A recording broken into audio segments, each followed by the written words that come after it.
नाटी दुल्हन। मयंक की बीवी नेहा की हाइट बहुत ही कम थी। वो इतनी नाटी थी कि लोग उसका कई बार मजाक बना देते। अरे नेहा, तेरे लिए तो मुझे किचन में टेबल रखना पड़ेगा। माँ जी, इतनी भी नाटी नहीं हूँ मैं, और हाँ, हिल्स पहनकर तो बिल्कुल आपके बराबर आ जाती हूँ। अरे तेरे पापा ने महंगी कार का लालच दे दिया, वरना तो मेरे बेटे के लिए लंबी लंबी लड़कियों की लाइन लगी थी। क्या बताऊं तुझे, कटरीना फैल थी उनके सामने। पर माँ जी, आपका मयंक भी तो हाइट में कौन सा अभिषेक बच्चन की तरह है जो कटरीना मिल जाती। वैसे भी मेरी और इनकी जोड़ी तो राम सीता की जोड़ी है, राम सीता की।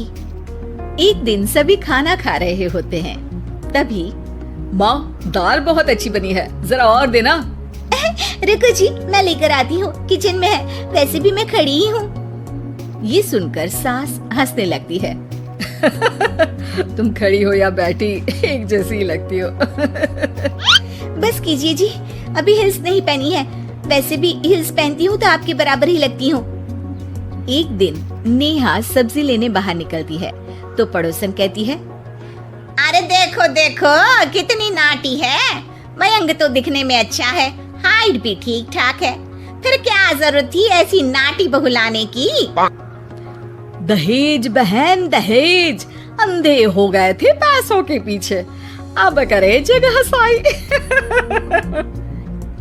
दोनों की बात नेहा सुन लेती है और उसे बहुत गुस्सा आ जाता है। आंटी जी, एक बात बताओ, मेरे पापा के पास पैसे हैं, उनको अच्छी लड़की की तलाश थी, ये पसंद आए और शादी हो गई, इसमें मेरा क्या कसूर है जो आप लोग मुझे सुना रही हैं? अरे नहीं नहीं नेहा, हम तो तेरी सास की बात कर रहे थे कि कितनी लालची औरत है।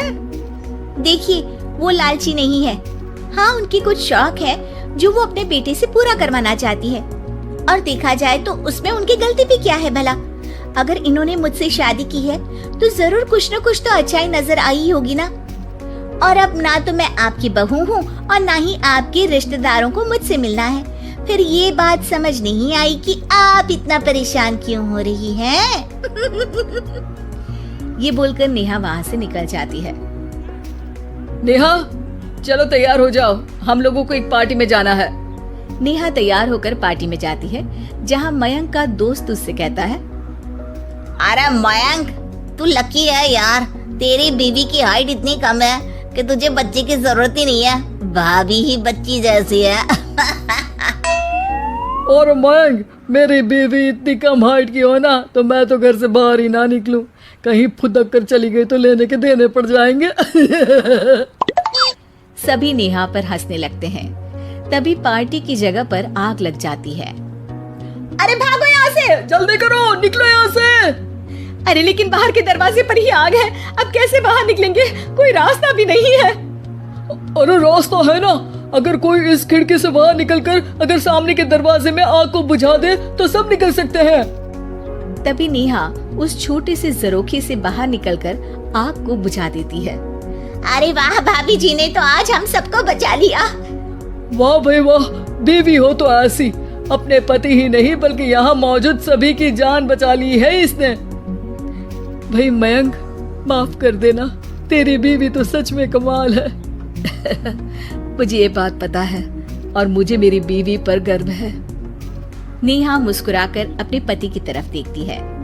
कुछ दिनों बाद जब नेहा और उसकी सास मार्केट जाती है, वहाँ पर, अरे भैया, ये कपड़ा तो देना, कितने का पड़ेगा?